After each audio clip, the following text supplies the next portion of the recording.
Mr. President, fellow Toastmaster and guests, for the speech the roast today, I would like to dedicate this speech to a person who I truly believe are characters and also personalities in our Toastmaster communities. Who do you think that person would be? A very humorous guy. That's not the answer, that's not the answer I'm looking for. The persons I would like to poke fun today and to roast on my pitch today is no other than Toastmaster Tom Lê, as you already know. And because I have been away from Vietnam for too long, I think I need to get an objective opinions about Tom Lê.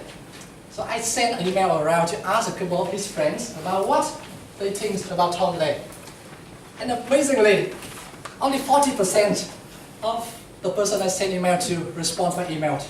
So if we can put popularity on the scale, Tom Lê, you are only 40% popular in this community. And I truly think it's not fair for him, because from all the results that I received back from his friends, he's truly a humorous guy. And I personally believe so. I have known him from 2012 in the competition to become the president of Saigon Toastmaster Club for the term 2012-2013. And I know that he is a very humorous guy, and his sense of humor has grown from uncontrollably awkward to even more awkward now. And you can already perceive that through his AP2 and some of his speech. I can help noticing that Tom Lê shares some resemblance with very funny characters on television, which is Mr. Bean. And by saying that Mr. Bean doesn't do a lot of things, he's only running around, he only does a couple of actions and only make people laugh. And Tom Lê actually has the ability to just make people laugh by doing an actions without saying anything. You just say that he pats on the shoulders of his friend and say, "I still love you even if you die." Or when he described his first encounter with his gorilla Australian girlfriend, he compared this. So this is the side of Tom Lê, and the other counterpart is basically the other side. So he has the ability to do so without saying a thing. But even more than that, Tom has a love for incorporating animals into his speech. A lot of animals, not just one type animals, a lot of animals. You have seen dogs and cats. So dog, basically the dog can be compared to a girlfriend or to a wife. I'm not really sure, but only Tom can do that.